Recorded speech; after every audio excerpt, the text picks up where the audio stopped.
Good evening and welcome to the Bunker Show. We're here live and direct from our secret hidden bunker underneath the sewers of Westminster, where we're going to be cutting right to the heart of the establishment here this evening.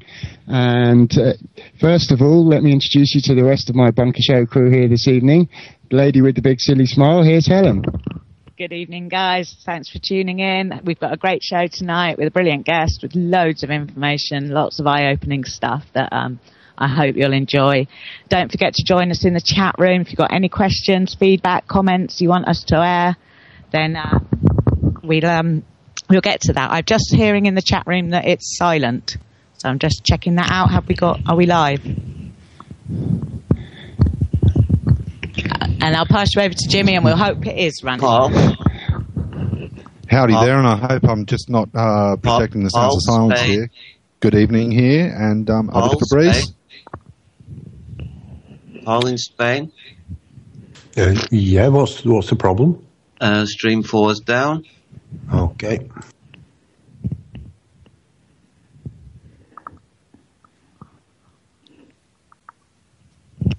Okay, I've got that permanent now. Okay, you're back on live.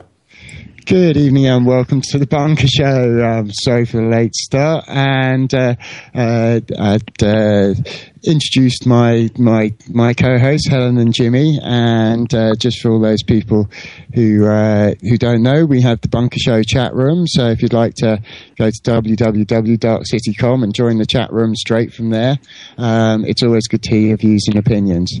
And this evening we've got a very interesting guest by the name of Gordon Bowden, who's an ex-RAF officer who spent the last 13 years uncovering detailed and forensic evidence of massive corruption within the British establishment that involves lords, politicians, and the monarchy. Gordon, good evening and thanks for joining us. Good evening, Fabrice. Nice for you to ask me on your show. Thank you very much. I've been really intrigued by your work through a couple of different pieces of researching various people and their links to the establishment, and wondering what happens to the money. And your name popped up through John Patterson and a number of other people. And as far as I understand, it was through your partner being taken advantage of by these financial pirates and cowboys that caused you to look into boiler room companies. And boiler room companies, from what I understand, are like formatted virtual companies that just exist on paper and function in the less well-regulated markets, like the alternate investment market and some of the Commonwealth stock exchanges in Australia, South Africa, and Canada. So how did you come to focus so much on these boiler room companies and what they're doing? Well, thanks, Fabrice. Well, as I said in many of my chats on various radio shows with Lou Collins and Sean Maguire and others, is that as an coming from an engineering background with the Royal Air Force, where I was a non-commissioned officer for the RAF as a Gentech GSE, but I worked with a very complex machinery within the Air Force that enabled all aircraft squadrons to become serviceable, if you put it that way. Hydraulic systems, gas turbines. And you also worked with 15 megaton nuclear warheads in Germany as well. So you obviously had a great deal of responsibility and had to pay a lot of attention to detail. Well, yes, not just the 15-ton, kiloton WE-177s. We also had laser-guided paveway, conventional weapons, all air-to-ground weapons and air-to-air weapons. But I was posted to the armory section of Laarbruch in Germany, which was on the Dutch-German border, on promotion, which moved me from aircraft servicing flight. This is nothing to do with the Official Secrets Act. This is just standard disclosures, but nothing that contravenes the Official Secrets Act. Yes, I've had a very interesting engineering life. I then when I left the Air Force from RAF Brodie in 1982, I was then working on airfield arresting systems, like rotary hydraulic arresting gear, the same as they have on an aircraft carrier, the cable that runs across the deck of a carrier and catches aircraft. And at the end of the runway, they have the barriers, which are automatic and remote-controlled nets, which lift up in less than a second and catch aircraft with no brakes or certain failures. Yeah, and then I worked for Goldfields of South Africa as a mining engineer, 3.5 kilometers under the ground. So, wow, from up there to down there. That's some of the deepest mines in the world in South Africa. Yeah, one of the deepest. Western Deeps was the deepest. It was about 200 meters deeper than East Driefontein. So you had some understanding of how the mining industry operates, obviously, from your time there. Yes, they were, say, there's 17,500 staff on the mine that I worked. There were 700 white staff, and the rest were indigenous tribal staff, very well qualified and experienced within the all aspects of the trades that operate underground and on the surface. So, and of course, being responsible for a lot of people. So, when you had your experience, obviously, from mining on the ground, how did that give you insights into some of the virtual mining companies that you've been looking into in the last sort of 14 years or so?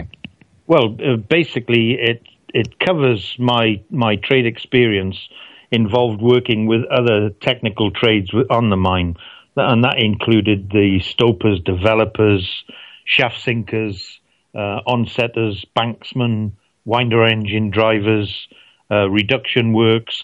So my overview with geologists, etc., I had a good insight by having casual chats to the various experts within their own field to get a full overview of profitable hard rock ultra-depth mining, especially in the gold industry.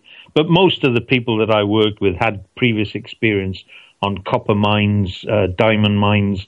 And so I built up a great repertoire between close friends on the golf course and socially to understand most aspects of very profitable high-scale mining. So you're essentially just doing your job. Hi, it's Jimmy here. You're just essentially, like being good at your work and investigating, as just to improve your skill set. Is this how you came across the whole boiler room deal? Yeah, how I came across it was my partner was one of over 800 victims in a capital venture fraud where we employed this was back in 2001, where following the failure in a civil recovery, we employed the two attorneys to produce dossiers to hand to the police because there were more than one victim. It then became a criminal fraud case.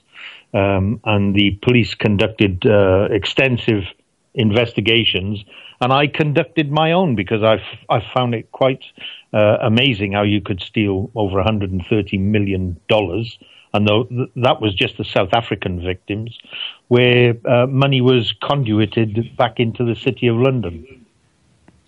And that's a £130 million fraud. Dollars. In this particular case, it was about $130 million. That's what the police told me. And from that, what I did, I couldn't believe some of the names on the actual fraud documents. So I started conducting my own investigations into the profiles of each individual signature that I found in the system of the fraud.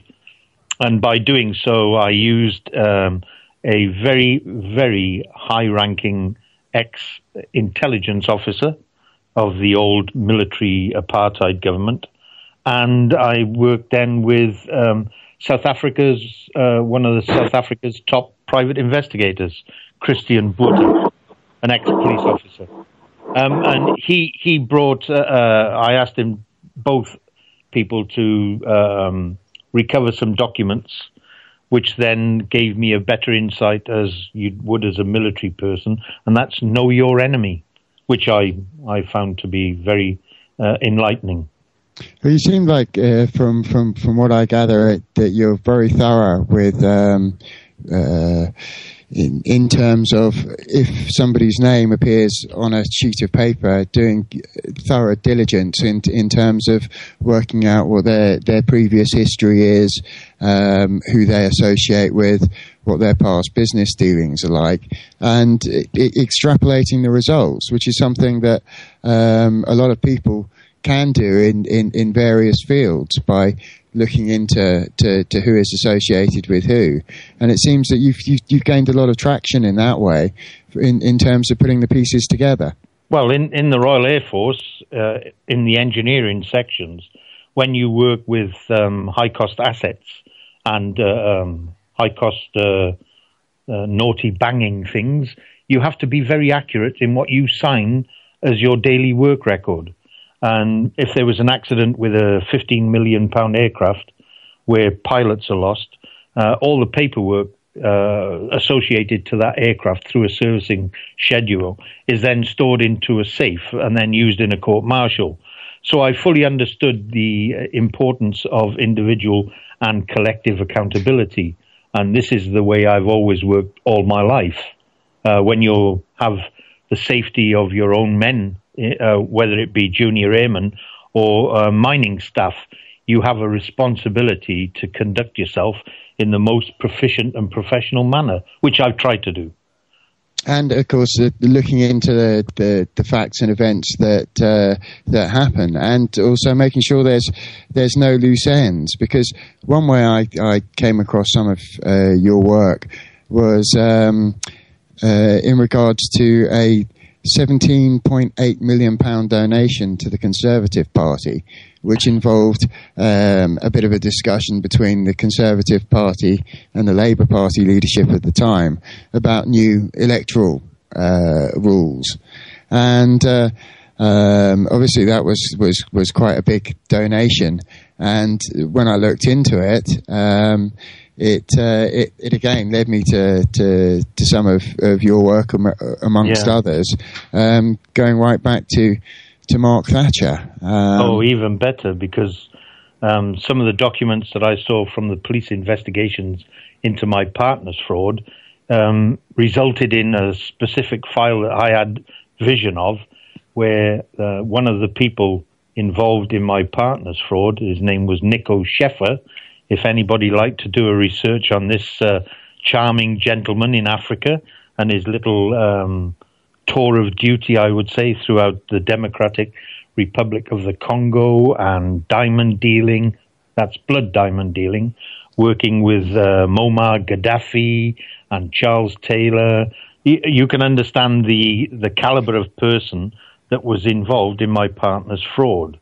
And so when I saw some of these names, I found out that Nico Sheffer was involved with my in a support structure that defrauded these 800 victims. He was actually wining and dining Lady Thatcher and Sir Mark Thatcher in the Carlton Hotel in Johannesburg. And Mark Thatcher is often well known for his trips around Africa, allegedly getting lost, and also in terms of inciting armed uprisings, amongst other things, with professional mercenaries. And it's with that large donation to the Conservative Party, I think through some of your investigations into John Arnold Breedenkamp, and the trip that Dr. David Kelly, David Cameron, and Kenneth Warren took to South Africa. That's correct. Now this was at a time when lots of people suspected Israel and South Africa had a joint program to manufacture nuclear weapons, I believe Mordecai Vanunu spoke about the Dimona reactor, where some of the pieces of those weapons were allegedly made. And there are a number of those warheads that were in possession of the South African government at the time, which was the pre-apartheid government. Because you looked into some of the companies that were involved in in making sure that those warheads didn't move into the possession of the apartheid government. Well, I would say, if you would like the background to that, I can give it to you. I was contacted in 2010 by a gentleman that lives in Bath. He is a retired civil engineer, a patent designer. I'm not going to give his name, but it's been bandied about by other people, and I prefer to keep his name close to my chest. He contacts me sometimes 3 times a day.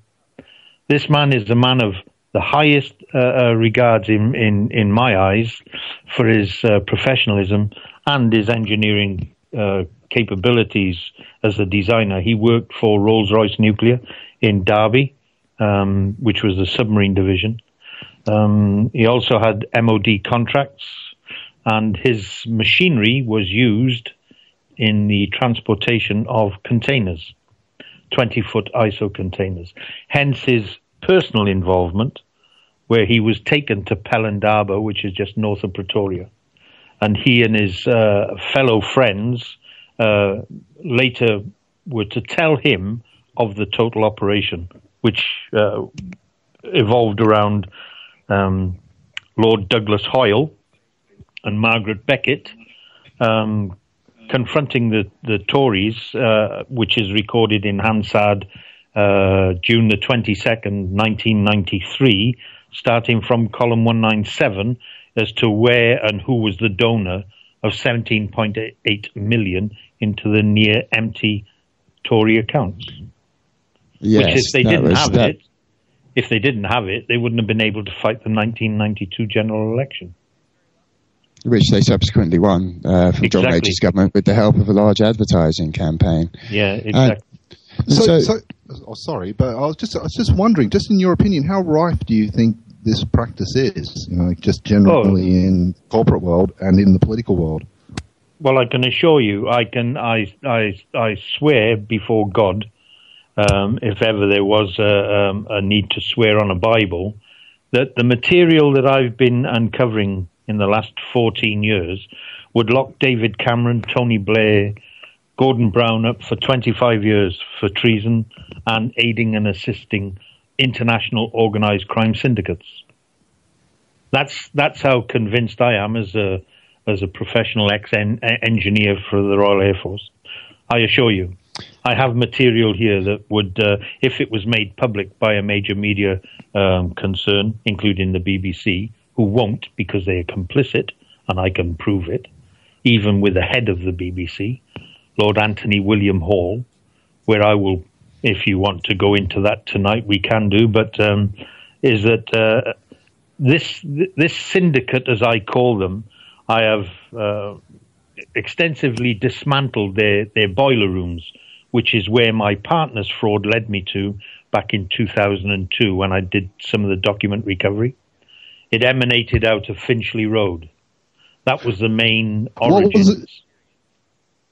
Yeah, I was just wondering, what was it? Going back to your case, what was the link that made you jump between your case of fraud and the other boiler room companies that were operating? Where did that take you? How did you? What was the logical progress? The progress was the two attorneys of law who acted on behalf of my retired partner and another victim. They joined forces to sort of lessen the financial blow to the people that they represented. When they did the forensic money trail of the lost capital from the two investors, what they did was they followed the paper trail, which initially went to Austria, and back from Austria to the City of London, and to certain addresses in the City of London, the accountants and auditors. Now, The actual document which they presented as a dossier to the Serious Fraud Office in South Africa, and thereafter the Special Investigations Unit, incorporated the accountants acting on behalf of the people named on the fraud documents. Now, I conducted even further investigations into those accountants. And what I found out was that at one specific address in the City of London, there were 101 companies that these accountants looked after. And I traced each company, and they had origins at 788, 790 Finchley Road. Now, interspersed with the 788, 790 Finchley Road was a satellite boiler room, which is at Winnington House, 2 Woodbury Grove, North Finchley, which is a flat. It's a ground floor flat. And through further investigations back in 2003, 2004, what I saw by my document recovery, that out of the 788, 790 Finchley Road, there were over 205,000 shell companies. Now, that's not small. See, No. My impression of the boiler room was always that it was an isolated, work-alone sort of unit. But from what you're saying, it's an integrated web? Oh, yes. If you want to steal £1 billion, you have to segment it. You can't just send a check for £1 billion. Yeah, I'm just getting a bit of backfeed here on the headset.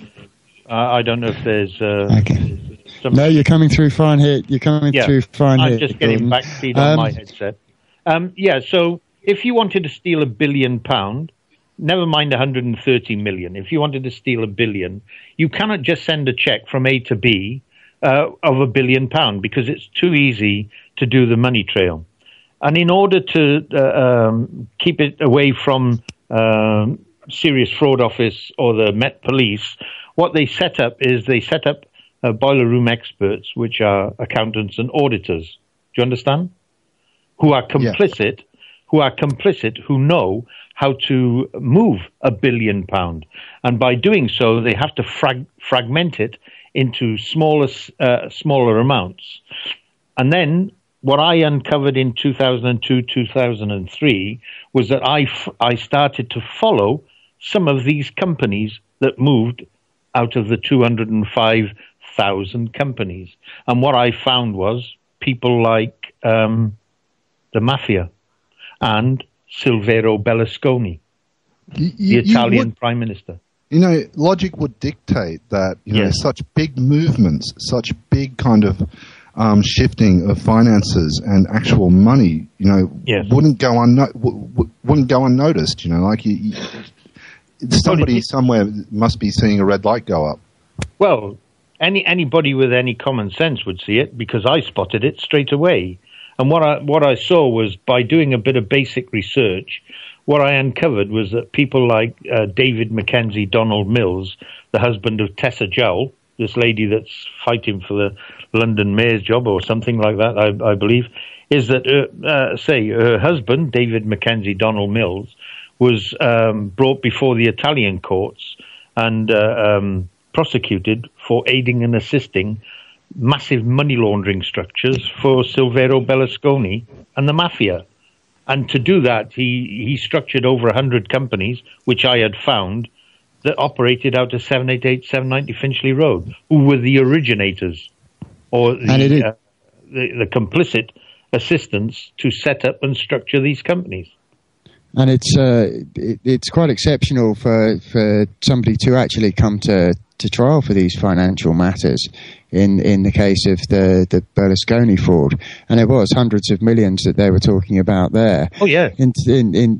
And again, links to mafia and organised crime through those boiler rooms. And when I came to your work through a couple of different channels. One I was looking at was Peter Wrighton and Sir Peter Heyman, the ex-MI6 officer, and through them I came to the Honecker Major family. And with some of those, if the mafia are using them, if fraudsters are using those boiler room companies, do you feel that MI5 may be using them? And 100%. do you think that some serious criminals, such as the people who peddle in child abuse films, are also using those boiler room companies? 100%. Or that they have the 100%, you think? 100%. And I'll tell you why. When I looked at the we came back in October 2005. We did so for our own safety after I started uncovering some very nasty names linked to the South African Diplomatic Intelligence Corps, who were named on the fraud documents.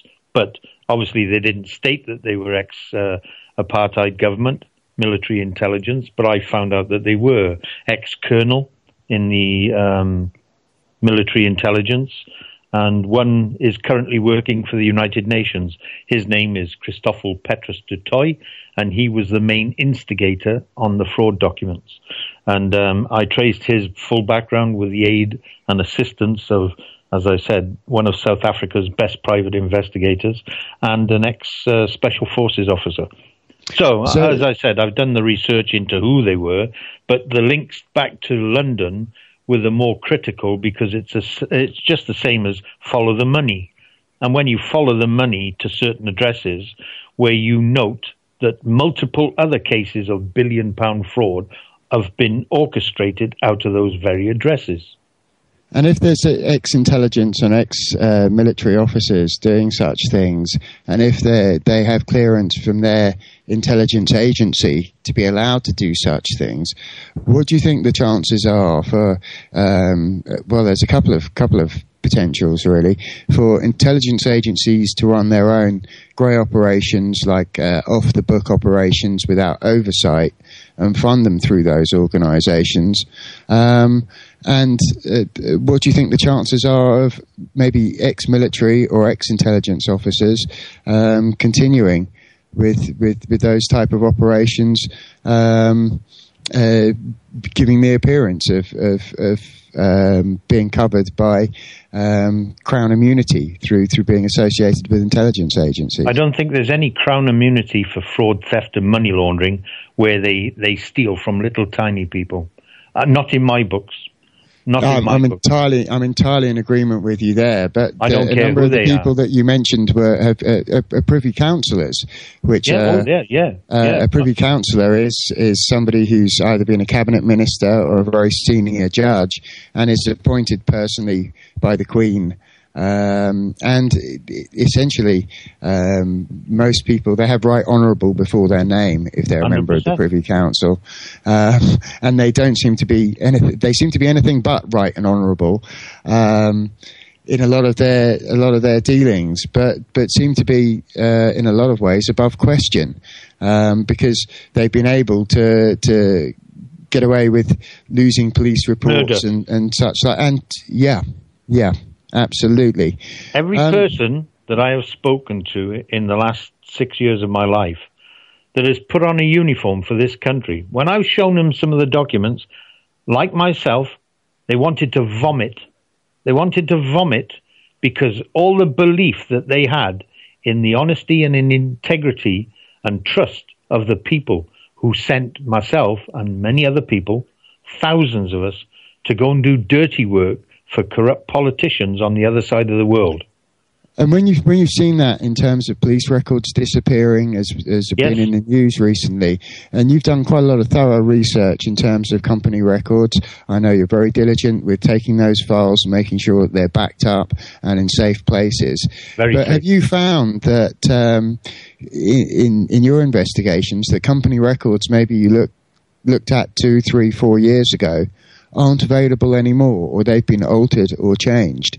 Well, they tried it with me, not just me, anybody that has tried to do in-depth recovery of documents from the Toronto Stock Exchange venture, which formed part of my in-depth recovery of documents, forensic documents, which named every single company on the Toronto Stock Exchange. Specifically, the ones I was looking at were the mining and oil and gas companies that had dual listing on the alternative investment market, albeit as a subsidiary or joint venture partner. And so for about 2 years, I started compiling it cost quite a lot of money in printer ink, and then to scan and copy each document to lay out a complete library of all these companies and all their documents and directors and accountants, auditors, bankers. So I have a complete library. And 3 years ago, they took the whole site down, which prevents anybody looking. And I think it's after I posted something in an article to say that I had these documents. So it's definitely worth people looking into any companies or any mining, or in this country we have quite a few fracking operators who are seeking to move in. And from what I gather, it would be quite possible for some of these people that you mentioned to go in, buy a fracking license, maybe even sink a bit into the ground, mess it up a little bit, manufacture some test results from their drilling, and effectively use boiler rooms to generate investment off the strength of that, and then siphon it out through a series of loss-making ventures. You've got it in one. That's what it is. And unfortunately for the general public, the naive public of this country, what they cannot see, because they're not really interested in other than surviving their own personal lives, is that the research that I've done completely links thousands of fake oil, gas and mining companies who sell shares to banks, financial institutions, and small private investors. And in doing so, what they've allowed the sort of unregulated AIM, which is a controlled casino for organized crime, fraud, theft, and money laundering, and direct insider trading. You know, when they sell their optional shares when the price is high, then they talk the price down by saying that the results weren't as good as they thought. Watch the price hit rock bottom, then they use the exorbitant profits that they've made to buy in at the lower end, and then they'll start drilling operations, and they found vast amount of gold or oil, and so it goes on. This is what these people are. And the AIM, the alternate investment market, is not as well regulated as a lot of other financial institutions or financial markets that aren't so well regulated anyway. And with you mentioned insider trading now, and that's essentially where you have information which isn't in the public domain, and you profit on it. So if you know that an oil well that was seemingly loaded with oil is actually not a good investment, then you can get rid of your shares before that goes public. You can use your inside information. And what about the latest BBC fiasco where they put a gentleman called David Anthony Lenigas in their public viewing gallery, where he made declaration about the biggest strategic oil find in the United Kingdom, just outside Gatwick Airport. The man's a charlatan. The man is a liar. The man is a fraudster. He's a money launderer, and he's a con artist. And I'll say that publicly. And any time that he wants to take me to court, I've got documents that will put him away for 25 years. And he knows it because I've been in touch with his brother for the last 6 months in Australia. Okay. And you know, I mean, that's a very, very clear, unabashed declaration. But there are lots of people who are hearing that, and as you said, it makes you want to, your stomach to pop back up again. And especially when you think about some of the implications of it in terms of people's pension funds being taken away and such like. Police included. Yeah, what can people do? Because here on the Bunker Show, we like people to be empowered, and if there is something that's not great. So I know some people have gone as far as filing official complaints with their police, and there are 40 odd police forces in the country where if people want to do that, I guess they can. Do you think it's worthwhile? We have some new members of Parliament that have been elected, including a 21-year-old politics student. So hopefully they haven't been hardened by the Westminster corruption machine.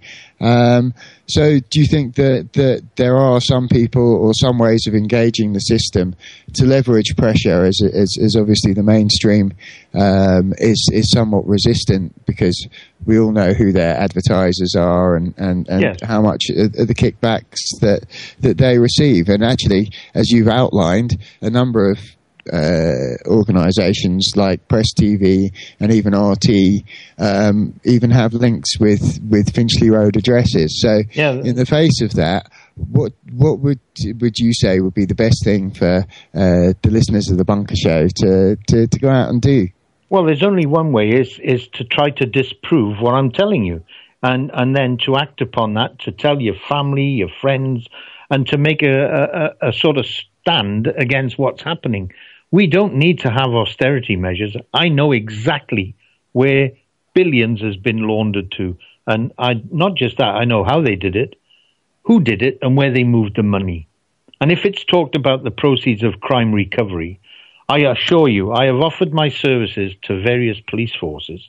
And I was even contacted a few years ago by French investigators who looked at my material, which was on the internet, and I corroborated with them, passing them documents and information, which resulted in Europe's fourth most powerful woman, Miss Anne Laveron, being booted off Riva Nuclear France, and her husband, Oliver Frick. And they worked a $2.5 billion fraud with her cohort from Vodafone. His name was Samuel S. and Jonah. And they've threatened me legally in 2005 to take me to court if I didn't remove my material from the internet. Well, it's still there. And the reason they won't take me to court is because I do know a bit about court process, that you can use as full disclosure N265 application, is that I would list then the correspondence between myself and French investigators who used my material, which forced her off the board of Arriva Nuclear. And my material and theirs is now before French prosecutors. At this moment, we speak. Hey, Gordon, it's Helen here. So what am I hearing? There's such a lot of information there, and you've done such a tireless job of trying, to bring it out into the light. And I know you've made reports and you've attempted to get this investigated. So where do we go? Where do we go when the police are informed and they do nothing? What do we do now to move this forward? Well, thanks. I think that the most people would like the BBC to put this in the major media, or to put me on a platform to interrogate me and to overview some of my documents. I don't believe that's going to happen, because I implicated the very head of the BBC, Anthony William Hall, Lord. So these are the people that seem untouchable, and I'm just wondering, have you any ideas of how we go about just at least chipping away at this, trying to get things moving? Is there anything other people can do to help you? Because I guess, I don't know, if I was to look at your research, would I understand it, or would it be really complicated and difficult for a layperson to get there? It's not complicated if you're prepared to spend a few hours understanding. If you have knowledge of how they do it beforehand, and then you overview a selection of documents, you will see it for yourself, and you think that you were blind before. But paperwork is always... For our listeners' sake, you're saying anybody could have a look and see this stuff for themselves? Yes. It's out there, it's in the public domain. These are all forensic documents. They're all Companies House documents. But paperwork, as most people know, is a very boring subject. However, When you're talking about stealing millions of pounds and billions of pounds, it becomes very interesting if you know the mechanisms that they used to steal it and who was stealing it and their profile people. So if you had a fracking company that set up in your neighbourhood, it would be well worthwhile going on to company's house and those official sites where they record the directors, their past directorships and such like, and cross-referencing those for each individual person. That would be a worthwhile thing to do, and look into those people, maybe look into some of their other ventures. Of course, you're 100% right. I did a PowerPoint presentation down in Anglesey, which covered Anglesey Mining PLC. And I'd made many accusations against the board of directors of Anglesey Mining PLC that what they were running was a Ponzi scam. Now, these people could take me to court if they want, because, trust me, I'm very good at what I do. And these people, for the last 31 years, have not mined 1 ounce of ore that's been turned into a product. Not in 30-odd years. And all they've done is sat around refinancing this company, and sometimes they've been running at a loss of £31 million in a year, and yet for 30-odd years they haven't mined anything. So that's not much of a mining company, is it? Because they haven't done anything in 30-odd years. In fact, it sounds more like that they're lining up whatever they're doing there for some other purpose. Well, that was my in 1991. My sort of research led me to the closure of the Magnox North Walian nuclear power station. Now, they would have had to get rid of their graded waste, radioactive waste, and the company that I found out, which was previously reported by Private Eye, was the company was Cementation Mining, who work for Sellafield. Now. Okay, I didn't just put, Sellafield, the nuclear power people. I put 2 and 2 together, as did Private Eye, but my research was to do with the directors running the 31-year Ponzi scam. Do you understand? Is that the research that Private Eye did was that they checked on the contractors who sunk the shaft at the Morris shaft on the Paris Mountain, who sank it to 300 meters. And then they did an offshoot gallery of 1,000 meters with no ventilation shaft. Now, my mining experience looked into this because you have to have a ventilation shaft. You have to have a downdraft shaft, which is normally your entry into the mine. And then your updraft shaft is where you normally put your ventilation fans. Otherwise, you can't have people in there. Otherwise you can't have something hazardous you're going to be storing in there. 100% right. Okay, so that's definitely worth keeping an eye on. In fact, in the Bunker Show a few weeks ago, we had a story about how the Irish Sea was the most polluted in the world, and we've got a few questions from the chat room. So, I've got a couple of questions here. Dan's asking you, are you afraid of being whacked? I guess he means assassinated. No, not really. If any, say that no, I've been shot at before in my life. Never mind 20-odd years in Africa. In your service days, yeah. Yeah, well, yeah. But Africa was even far worse.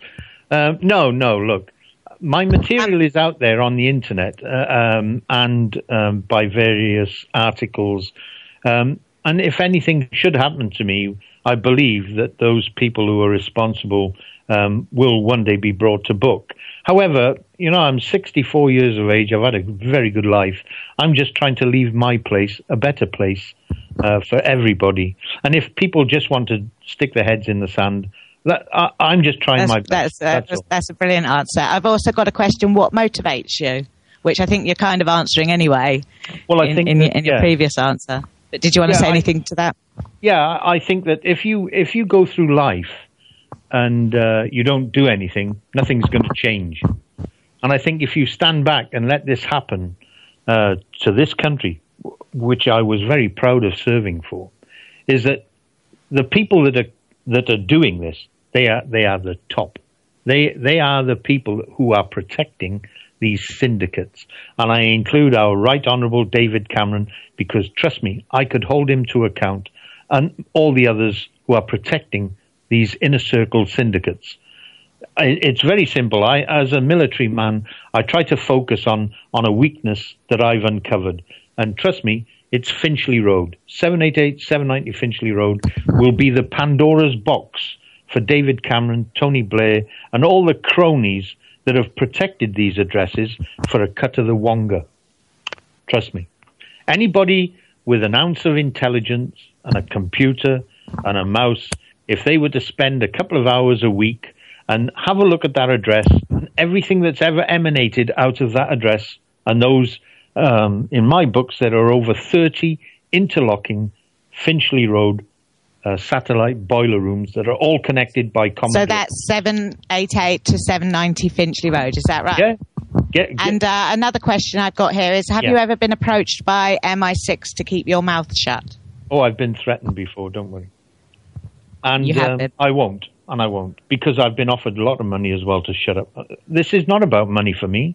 This is about accountability and justice, not just for my retired partner, but for the 800 other people that I swore I'd try my best to get answers for, and why our government has sat on their backside, refusing to shut these boiler rooms down, which are asset stripping the National Health Service, police pensions, NHS pensions. These are the people and banks, Royal Bank of Scotland. Trust me, if you ask the Royal Bank of Scotland how they ended up from being 700 million in the black to being billions in the red, if anybody looked and asked the kicked off board of directors, including Steve Robson, where that money went, I can assure you, I know where it went. It went to bulk shares for these fake oil, gas and mining companies. And he was complicit because he now works for one of those companies. It's a joke. This country is a joke when it comes to due diligence and the Serious Fraud Office and the intelligence service protecting the financial interests of this country. It's a joke. And in some ways, actually, that'll probably be a good way for people to raise awareness. Is I know that in the previous months that I've been seeing you doing your work, that boiler rooms are coming into their vernacular, people coming into their vocabulary, and more people seem to be using them to typify the kind of cover-up and complicity that unfortunately we seem to be seeing far too much of in day-to-day public life. I think we've got some more questions from the chat room. Yeah, we've got another question here. Do you have any signs that you're being monitored, and if so, what are they? Well, I was contacted by phone in 2006 when we returned back from South Africa by the investigating police officer, who we became very close friends to. And he spoke to me on the phone. He said, "I'm telling you now, your email is being monitored and diverted, as is your phone line." And I've worked with that since, even Skype. Now, I know you're very intelligent people. You've been here before, and you've been here a long time. But Skype is part of McAfee, which is part of Gmail. Indeed. So, need I say any more? Because you get nothing for nothing. And I'm telling you, how do you get audio, video footage where you don't get promo pop-ups? So what you have is a GCHQ monitoring service. Absolutely, and I think that's something that everybody who uses those systems should be really, really aware of. And we're moving into the home stretch of the show now. So, is there? I know you've got a few appearances coming up. I think you're going to be on Sean Maguire's show soon. Yeah, what else do you have? What else do you have coming up? Well, as I say, I try to focus my attention on exposing Finchley Road. That's my prime objective. Is to, as a military man, is to know the weakness that will bring great disrespect to some of the politicians who are protecting it. And the way I try to do this is to leverage with individual names. If they want to take me to court, then obviously these are going to be exposed because I will include them in the documents that I have. But when your material is so compelling, it would make a book. Have you ever considered that as a an library? It would make a library. It'd be earth-shattering. Yeah. Or how about a documentary film as well? Well, there was a certain lady that she was the production manager at Radio Derby. And my son got me an introduction to her, and I showed her some documents. It was supposed to be a 10-minute interview. It lasted for 3/4 of an hour. And then she contacted Panorama, her friend, and she said if 1% of what I was showing her was true, there was enough here for a documentary of national importance. Well, I never heard from him again. So... but I found out why with the BBC, with Lord Anthony William Hall. And the brief to that is that he is a liveryman for a Masonic lodge, which is at Painters Hall, 8 Little Trinity Lane in London. And if you check in terms of those livery companies, those companies in the city of London, they function to a particular hierarchy, and they also have a huge amount of money going through them. And vast amount of money. In a word or 5, how would you describe their association with boiler room companies? Stitched at the hip. Okay, that's brilliant. That sounds like a pretty integral part of. Well, as I said, that's what you should call your novel, Stitched at the Hip. No, I'll just call it Pandora's Box, 788 790 Finchley Road. Can't wait! I cannot wait to hear all that's contained within. Well, if you open it, if you go and take a camera crew or any of your listeners, if they don't believe me, get a camera. Go round, look at the building, go round to Winnington House, 2 Woodbury Grove, North Finchley, take a photograph of the ground floor flat, take a photograph of the upstairs flat, and then go and do some research on those 2 buildings and all the companies like Company Directors Limited, Temple Secretaries Limited. There are about 10 controlling auditor accountant companies which are linked. The directors that control those are linked. If you check the internet, they are linked to $1 billion fraud of the United States military budget. Yeah. Well, I mean, thank you, Gordon. First of all, thank you for coming on today. We're running to the end of the show, but mostly thank you for the work you do. And not many people would have the diligence and the patience to do what you do. So I'm appreciative we've got you out there, and I hope there's ways in which everybody can help you get these people held to account. At least begin to be examined, get an inquiry to take place, something that can move this forward. Well, thank you, because this is about our country. It's our country. It's not theirs. They are public servants at the end of the day. And it's great to see that you're taking the time and the effort, and especially to let people know, and hopefully more and more people will be able to get out there and talk to their friends, their neighbours, and bring boiler room companies up onto the agenda. So thank you very much, Gordon. I think we're just going to sign off now. So. Yeah, thanks everyone for listening, and thanks for the guys in the chat room for your questions and the chat. I'm really sorry the chat got split in 2 and we missed some of you today. Hopefully we'll be able to work that out next time so that everyone's in the same room and we get all the questions out there. Thanks, Gordon, and thanks, Fabrice and Jimmy. Yeah, mind officially blown there. Thank you, and shoplifters of the world. Yeah, thank you very much to all your listeners. I just thanks for the invite.